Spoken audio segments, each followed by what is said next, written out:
नमस्कार दोस्तों, हमारे YouTube channel smart search education में आपका स्वागत है। हम आपको क्लास 10th की मैथ पढ़ा रहे हैं और मैंने सांख्यिकी का एक वीडियो अपलोड कर दिया है अपने चैनल पे, जिसमें 14.4 की एक्सरसाइज के कुछ सवाल बताए हैं। उसमें आपको माध्यक बताया है, माध्यक कैसे निकाला जाता मैंने ये बताया है। आज मैं आपको बताऊंगा कि बहुलक कैसे निकालते हैं। कोई भी आंकड़ा वर्ग अंतराल आपका दिया है, फ्रीक्वेंसी बारंबारता आपकी दी है, तो बहुलक कैसे निकालेंगे मैं आपको बताऊंगा। तो अगर आपको मेरा माध्यक निकालने वाला वो जो वीडियो है सांख्यिकी का 14.4 एक्सरसाइज का, अगर आपको देखना है तो मैं आपको लिंक इसकी वीडियो के डिस्क्रिप्शन में दे दूंगा। आप वहां से जाके मेरा वो वीडियो आप देख सकते हैं। तो चलते हैं वीडियो की ओर। आपके सामने ये सवाल है, क्वेश्चन नंबर 4 है, एक्सरसाइज 14.3। इस क्वेश्चन नंबर 4 जो है, बहुलक ज्ञात कीजिए। ये वर्ग अंतराल दिया है, बारंबारता दी हुई है। तो हम बहुलक निकालने के लिए क्या करेंगे, सबसे पहले जो बारंबारता अधिकतम होगी उस बारंबारता को हम सिलेक्ट कर लेंगे कि किसमें, इस बारंबारता में सबसे अधिक बारंबारता कौन सी है, मतलब 20। ये 20 जो बारंबारता सबसे अधिकतम है, इसको F1 मानते हैं। फिर इसके ऊपर वाली बारंबारता को F0 लिखते हैं, इसके नीचे वाली बारंबारता को F2 लिखते हैं, और जो अधिकतम बारंबारता है उस अधिकतम बारंबारता का वर्ग अंतराल जो है, उस वर्ग अंतराल की न्यूनतम संख्या जो 40 है, इस 40 न्यूनतम संख्या को L मानते हैं, जो कि वैल्यू L बराबर कितना हो गया, 40। जब 40 हो गया तो क्या करना है, इसके बीच का जो वर्ग अंतराल कितना है, डिफरेंस कितना है, 40 और 50 के बीच का डिफरेंस जो है वो h कहलाता है, वो h कहलाता है। और 40 और 50 के बीच का डिफरेंस जो है कितना है, 10 है, इसीलिए h की वैल्यू 10 हो गई है। जो अधिकतम बारंबारता है, जो F1 माना जाता है, सब इस बारंबारता का जो भी अधिकतम मान होगा उसको सिलेक्ट करेंगे, उसको बोलेंगे F1, और उसके सामने वाला जो वर्ग अंतराल होगा उसकी न्यूनतम वैल्यू को बोलेंगे L, और उस वर्ग अंतराल के बीच में जो डिफरेंस होता है, जैसे 40 और 50 के बीच का डिफरेंस 10 का है, तो उसको बोलेंगे H। जब इसको H बोलेंगे और इसके ऊपर वाली जो बारंबारता होगी इसको F0 बोलेंगे, उसके नीचे वाली बारंबारता को F2। इतना सब पता होने के बाद में अब बहुलक का फार्मूला लगाएंगे। तो बहुलक का फार्मूला होता है, बहुलक बराबर होता है L plus F1 minus F0 अपान 2F1 minus F0 minus F2 into H। ये बहुलक का फार्मूला है। इस बहुलक के फार्मूले में सारी वैल्यू को रखेंगे, नोट डाउन करेंगे। देखिए, आपको मैं बता दूं, जब आप कॉन्सेप्ट समझ जाएंगे तो आप सब, चाहे जैसा सवाल हो, बहुलक का आपसे छूटेगा नहीं, वो पूरा हो जाएगा आपसे, वो हल कर सकते हो आप जब आप कॉन्सेप्ट समझ जाओगे। किसी सवाल का कॉन्सेप्ट ही उसका तोड़ होता है, उसकी कुंजी होती है। कॉन्सेप्ट समझ लिया, उस पर आधारित चाहे जितने सवाल आपको मिल जाएं, आप सब हल कर लोगे, उसको सॉल्व कर लोगे। तो ये कॉन्सेप्ट आप समझ लीजिए कि ये कोई सवाल है, चाहे जैसा वर्ग अंतराल हो, वर्ग अंतराल ये है, साथ में बारंबारता है। आपको क्या करना है, सबसे पहले अधिकतम बारंबारता को चूज करना है, उस अधिकतम बारंबारता को F1 मानते हैं, उसके ऊपर वाली बारंबारता को F0 मानते हैं, उसके नीचे वाली बारंबारता को F2 मानते हैं, और जो F1 बारंबारता मानते हैं सबसे पहले नंबर में जो अधिकतम होती है, उसके वर्ग अंतराल की न्यूनतम संख्या को क्या कहते हैं, L मानते हैं। L की वैल्यू कितनी हो गई, 40, और उस वर्ग अंतराल के बीच का जो डिफरेंस होता है उसको H माना जाता है, और 40 और 50 के बीच का डिफरेंस, 40-50 के बीच का डिफरेंस 10 है, तो H हो गया। हमारे पास सारी वैल्यू मौजूद है और मैंने इसको नोट डाउन कर लिया, सिर्फ मान लिया, सब पता कर लिया। बहुलक का फार्मूला होता है L plus F1 minus F0 अपान 2F1 minus F0 minus F2 into H। इस फार्मूले में हम इस सारी वैल्यू को रखेंगे और बहुलक निकाल लेंगे। वेरी सिंपल तरीका है आपको पहचानने और उसको लगाने का। आगे क्या करेंगे, बहुलक बराबर, आप देखेंगे बहुलक बराबर वैल्यू आपकी ये है सब, बहुलक बराबर एल की वैल्यू है 40 प्लस F1 की वैल्यू कितनी है, ये F1 की वैल्यू है 20, F1 की वैल्यू 20 माइनस FO की वैल्यू 12, ये FO की वैल्यू है, और नीचे 2F1 की वैल्यू है 20 माइनस FO की वैल्यू है 12, FO की वैल्यू 12 और F2 की वैल्यू 11। तो क्या करेंगे -11 और H की वैल्यू कितनी है 10 है, ये ऊपर दी हुई है ये 10। आपको क्या करना है, बस इसको सिंपली हल कर लेना है, सॉल्व कर लेना है। इसको क्या करना है, 20 में से 12 के कितने बचेंगे 8, यहाँ कितना है 20 दूनी 40, 40 है माइनस 12 और 11 कितना हो गया 23 गुणे 10, 40 प्लस 8 की गुणा 10 से होगी, 8 दाएं 80 हो जाएगा, बटे 40 में से 23 जाएगा, कितना बचेगा, हाँ 40 में से 23 जाएगा, 10 में से 3 गया 7, यहाँ बचा 3, 3 में से 2 गया 1, 17 बचेगा, 17 बचेगा। अब इसका एलसीएम ले लेंगे, एलसीएम लेंगे 17 आएगा, और 17 की गुणा जब इससे करेंगे तो 17 चक्कू 68, 680 आ जाएगा प्लस 80, तो 80 ही रहेगा।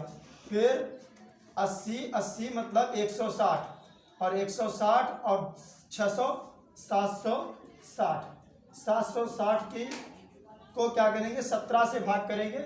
जब आप 17 से भाग करेंगे तो कितना आएगा, भाग कर लीजिए एक तरफ, 760 17 या 51, 17 चक्कू 68, 17 55 85, मतलब 5 बार नहीं जाएगा, 17 चक्कू 68। यहाँ पे कितना बचेगा, 16 में से 8 गया 8, यहाँ 6 में से 6 गया कुछ नहीं, 0 नोट डाउन किया। 17 चक्कू 68, 17 55 85, तो 17 55 85 5 बार फिर भी नहीं जाएगा, 17 चक्कू 68, तो 17 चक्कू 68 का मतलब ये लिख लिया। 10 में से 8 गया 2, 7 में से 6 गया 1, 12 दशमलव लगाइए और 0 बढ़ाइए तो कितना हो जाएगा 120।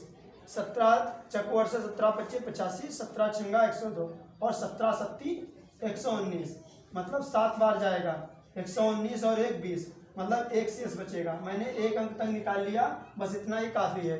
आप भाग करेंगे तो कितना आ जाएगा 44.7, तो आपका आंसर हो गया 44.7। तो आपको समझ में आ गया, आ गया ना। ये कॉन्सेप्ट आप समझ लीजिए, कॉन्सेप्ट मेन तरीका है, कॉन्सेप्ट समझ लिया। किसी भी सवाल का हो, चाहे जैसा भी सवाल हो, उस पर आधारित चाहे जैसा भी सवाल हो, आपसे हल हो जाएगा, बिल्कुल सिंपल। कॉन्सेप्ट समझ लीजिए, आपके पास बारंबारता होगी, वर्ग अंतराल होगा, अधिकतम बारंबारता को F1 मानते हैं, न्यूनतम बारंबार उसके ऊपर वाली बारंबारता को FO मानते हैं, उसके नीचे वाली बारंबारता को F2 मानते हैं, और जो अधिकतम बारंबारता है उसके सामने वाले अंतराल को, जो न्यूनतम संख्या होती है, उसको L मानते हैं, उसके बीच के डिफरेंस को H मानते हैं। और बस सिंपली आपको इस फार्मूले में रख लेना है, फार्मूला याद रखिए, आपसे सवाल लग जाएगा। तो आपको ये मेरा तरीका, ये मेरा वीडियो आपको कैसा लगा कमेंट सेक्शन में ज़रूर लिखिएगा। अगर ये वीडियो आपको अच्छा लगा हो तो लाइक कीजिए, शेयर कीजिए, कमेंट कीजिए, और मेरे चैनल को सब्सक्राइब करना ना भूलें, और पास के बेल आइकन को प्रेस कर दें, ताकि मेरा वीडियो जो भी मैं अपलोड करता हूं वो वीडियो आपके पास सबसे पहले पहुंचे। Thank you for watching my video. धन्यवाद। तो आपका जो अगला सवाल है, अगला सवाल में ये पूछा जा रहा है, सवाल मैं पढ़ देता हूं कि आंकड़े किसी गांव के 200 परिवारों के कुल मासिक घरेलू व्यय के बंटन को दर्शाते हैं। ये आंकड़े इन परिवारों का बहुलक मासिक व्यय और साथ ही माध्य मासिक व्यय ज्ञात कीजिए, जो कि यहाँ पे लिखा हुआ है। बहुलक मासिक व्यय और माध्य मासिक व्यय ज्ञात कीजिए। तो ये हमने लिख लिया है, ये हमारे आंकड़े हैं, और ये ऐसे परिवार हैं जिनमें जो व्यय इतने इतने का बीच का होता है।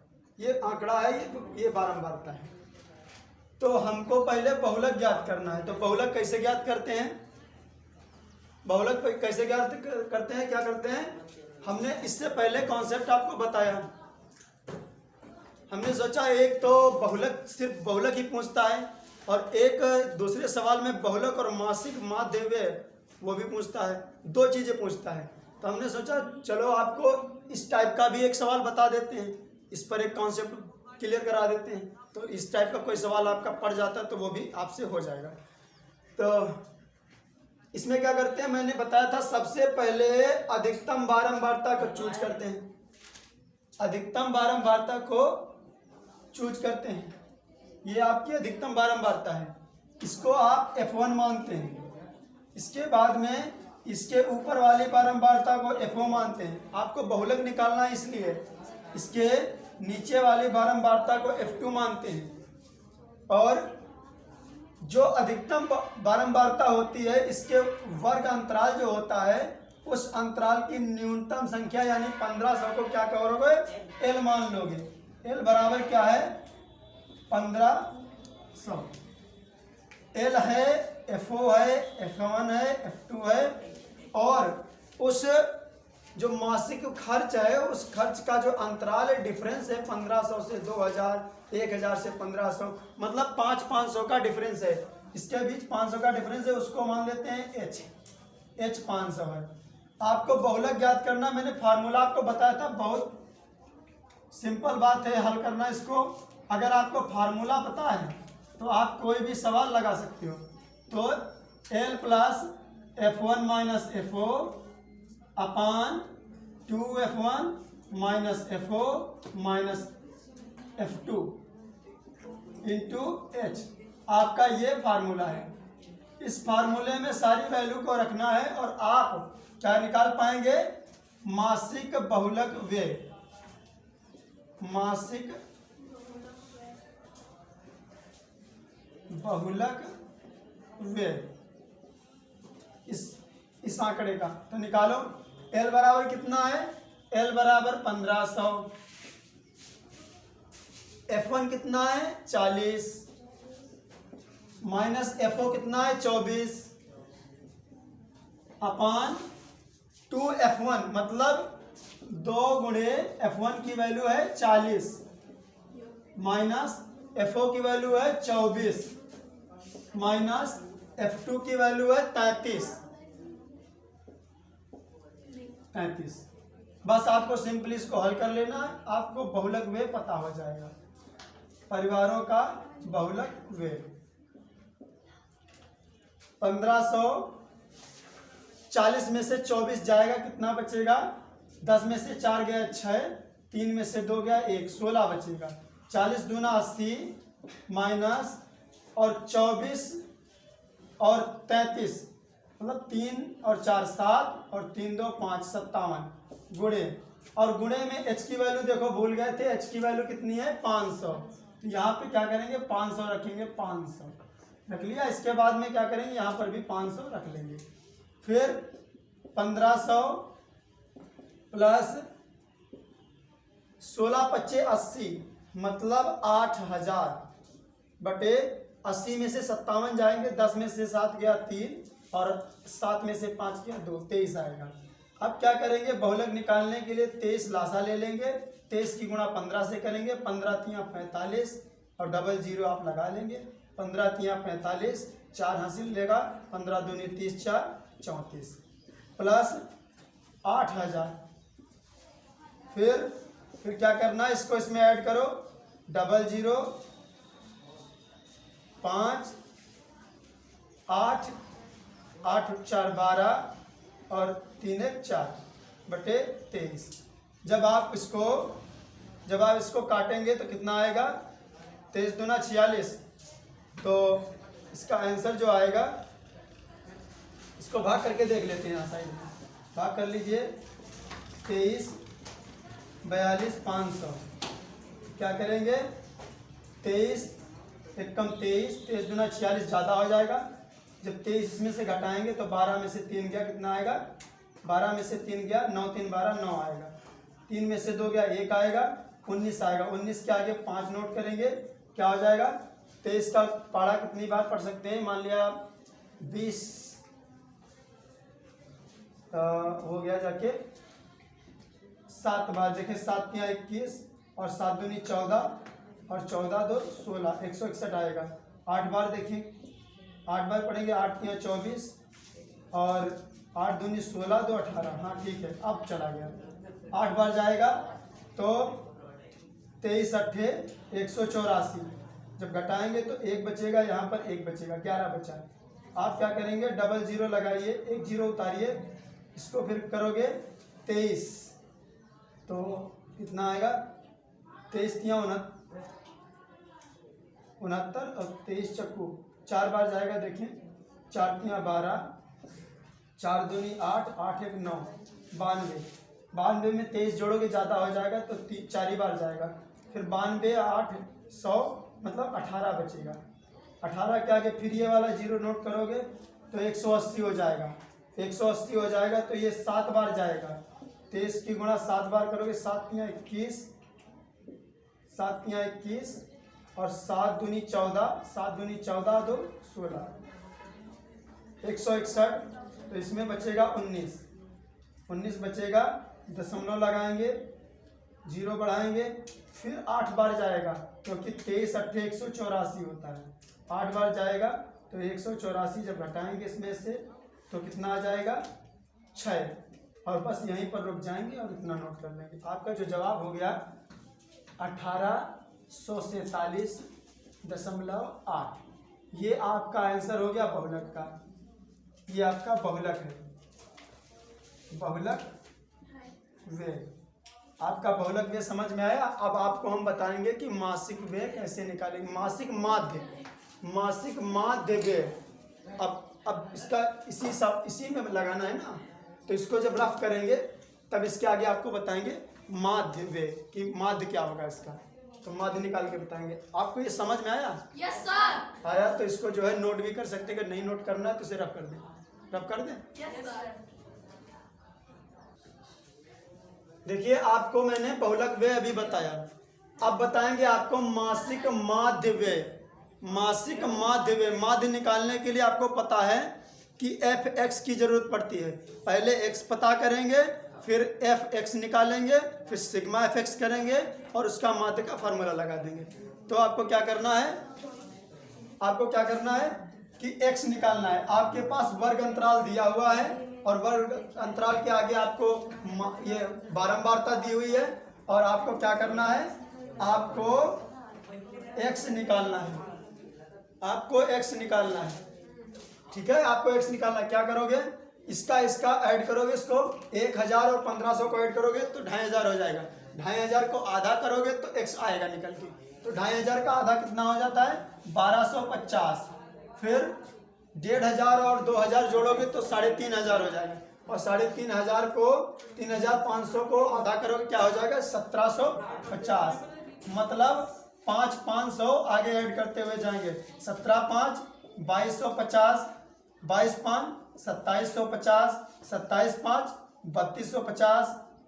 इसको जोड़ोगे आधा करोगे तो कितना आएगा, 3250। फिर इसको जोड़ोगे आधा करोगे आएगा 3750। फिर इसको जोड़ोगे आधा करोगे आएगा 4250 और फिर इसको जोड़ोगे आधा करोगे आएगा 4750।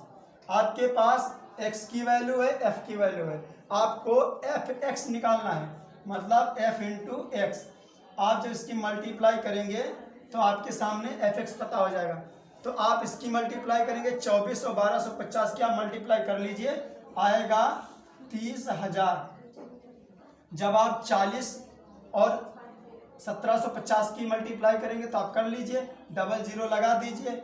फिर 4 पंजे 20 और 4 सत्ते 28, 2 30, हासिल 3, 4 एकम 4 3 7, 70,000 आएगा। फिर आप इसकी मल्टीप्लाई इसी प्रकार से करेंगे तो आ जाएगा 742.50, इतना आ जाएगा। फिर इसके बाद में आप मल्टीप्लाई करेंगे, इसकी मल्टीप्लाई करेंगे तो कितना आएगा, 72,000। फिर जो गुणा करेंगे तो कितना आ जाएगा, 77,000। फिर इसके बाद में मल्टीप्लाई करेंगे तो आ जाएगा आपका 97,500। फिर इसके बाद में इसकी मल्टीप्लाई आप करेंगे तो आ जाएगा 82,500। फिर इसके बाद में इसकी मल्टीप्लाई करेंगे तो आ जाएगा 68,000। फिर इसके बाद में जब इसकी मल्टीप्लाई करेंगे तो आ जाएगा 33,250, इतना आ जाएगा। फिर क्या करेंगे, आपको मालूम है किसी का माध्य निकालने के लिए मासिक माध्य व्यय ज्ञात करने के लिए आपको क्या करना पड़ेगा, मतलब जिसको x बार से डिनोट किया जाता है, तो उसको निकालने के लिए सिग्मा fx अपान सिग्मा f। तो हमारे सवाल में पहले ही बता दिया गया है कि 200 परिवार हैं, ऐसे 200 परिवार हैं जिनका बंटन आंकड़ा ये दिया हुआ है, तो सिग्मा fx कितना हो जाएगा, नहीं सॉरी सिग्मा f मतलब बारंबारता का योग कितना हो जाएगा 200। इसको आप ऐड करोगे तो इसका जवाब आएगा 200। और आपको fx जरूरत है, तो ये सिग्मा ये है fx और इसका जब योग करोगे तो सिग्मा fx बराबर आएगा, योग करके आएगा 5,32,500 आ जाएगा, 5,32,500 आपका इतना आएगा। जब आप इसको ऐड करोगे टोटल आएगा 5,32,500। तब आपको क्या करना है, आपके पास दोनों वैल्यू मौजूद हैं, आप यहाँ पे रखिए, रख के और मासिक माध्य ज्ञात कीजिए। मासिक माध्य बराबर सिग्मा fx कितना है 5,32,500 बटे f कितना है सिग्मा f 200 परिवार है, 200 से भाग करेंगे, 2 जीरो इसको काट देंगे, जब काट देंगे कितना आएगा 5,325 बटे 2। जब इसको भाग करेंगे तो कितना आएगा 2 दूनी 4, 4 का 1 इधर गया 2 छंग 12, 1 इधर गया 2 छंग 12, फिर 1 इधर गया 12 हो गया, पूरा कट गया, 5 बचा, 2 दूनी 4, 4 के बाद 1 बचा, तो 1 के आगे दशमलव के आगे फिर 0 लगा दिया, कितना आ गया 10, 2 पंचे 10। आपका जो माध्य आ गया तो कितना है, माध्य व्यय कितना है 2,662 रुपये 50 पैसे, आपका ये माध्य आ गया। तो आपको समझ में आया, ये आ गया। तो इस प्रकार से आप सवाल लगा देंगे। एक ही सवाल में 2 प्रश्न पूछे जा सकते हैं, एक तो बहुलक पूछा जा सकता है और एक माध्य। बहुलक निकालना आसान होता है क्योंकि इसमें ये कैलकुलेशन ज़्यादा नहीं करनी होती। बहुलक में क्या होता है, अधिकतम बारंबारता को चूज कर लेते हैं, फिर बस सूत्र में रख देते हैं, इसको लिख लेते हैं, इसको रख लेते हैं, फिर इसको रख लेते हैं, इसको रख लेते हैं, फिर निकाल लेते हैं। इसमें सूत्र में रख के तो सिंपल सॉल्व करना होता है, लेकिन इसमें क्या है, इसमें इसको योग करके आधा करना पड़ता है x निकालने के लिए, इसके बाद में f और x की गुणा भी करनी होती, तो इसमें भी टाइम लगता है, फिर इसके बाद इसको जोड़ के रखना है, फिर इसको इससे भाग करना है, तो ये इतना करने के बाद तब ये इतना आपका आंसर आता है। तो ये थोड़ा लेंदी प्रोसेस है, आप जब इसको गुणा करोगे तो टाइम थोड़ा सा लगता है, लेकिन आपको ज्ञात करना है तो ज्ञात तो करना ही पड़ेगा, मल्टीप्लाई तो करनी ही पड़ेगी। और जो बहुलक होता है उसमें तो सिंपल तरीका है, आपके सूत्र में रख लो बस हल कर लेते हैं। तो ये हमारा वीडियो आपको समझ में आया, ये हमारा सवाल आपको अगर समझ में आया हो तो आप मेरे इस वीडियो को ज़रूर लाइक करें और ज़्यादा से ज़्यादा शेयर करें। आपका अगला जो सवाल है, इसमें आपका ये बंटन दिया हुआ है, अंतराल दिया हुआ है, ये अंतराल दिया हुआ है, ये बारंबारता आपकी दी हुई है, ये संचयी बारंबारता दी हुई है। आपको इस संचयी बारंबारता और बारंबारता में जो A, B, C, D, E और F के जो मान ज्ञात करना है, उनको जो है पता करना है कि ये A, B, C, D, E और F का जो मान पता करना, वो कैसे पता करेंगे। आपको मालूम है जो मान यहाँ पे बारंबारता में होता है वही मान यहाँ पर नोट किया जाता है, अर्थात A का वैल्यू होगा 12। अब फिर क्या करते हैं, जो संचयी बारंबारता होती है उसमें अगली बारंबारता को जोड़ के अगला पद लिखा जाता है, अर्थात 12 है, A बराबर 12 है, तो अगला इस 12 में जब B जोड़ा जाएगा तब 25 मिलेगा, तो 12 में जब B जोड़ा गया तब 25 मिला, अर्थात B की वैल्यू 25 माइनस 12 मतलब 13, B बराबर वैल्यू आ जाएगी 13। ठीक है, फिर क्या करना है, C की वैल्यू पता करना है, तो C की वैल्यू होती है 25 में जब 10 जोड़ोगे तो अगला पद सी आएगा, मतलब ये वैल्यू आएगी। 25 में जब 10 जोड़ा जाएगा तो अगला पद आएगा। तो 25 प्लस 10 बराबर सी। तो सी की वैल्यू कितनी हो गई? 25 10 35। फिर क्या होगा? सी की वैल्यू 35 हो गई। जब 35 में डी जोड़ा जाएगा तो 43 मिलेगा। जब 35 में डी जोड़ा जाएगा तब ये अगला पद 43 मिलेगा, अर्थात 43 माइनस 35। तो इसकी वैल्यू कितनी आएगी? 8 5 13, मतलब डी का मान कितना आ जाएगा? 8। फिर क्या करेंगे? फिर देखते हैं कि 43 में जब ई जोड़ा जाएगा तब मिलेगा 48। जब 43 में ई जोड़ा जाएगा तब 48 मिलेगा। तो ई की वैल्यू कितनी हो गई? 48 माइनस 43, मतलब ई की वैल्यू 5 मिलेगी। फिर क्या करेंगे? 48 में जब 2 जोड़ा जाएगा तो एफ की वैल्यू मिलेगी। तो 48 में जब 2 जोड़ा जाएगा तो एफ की वैल्यू मिलेगी, अर्थात एफ की वैल्यू आएगी 50। आपके पास ए बी सी डी के मान सब पता कर लिए, A B C D E और एफ का मान पता कर लिया। आपको ऐसे मान पता करना है, ठीक है।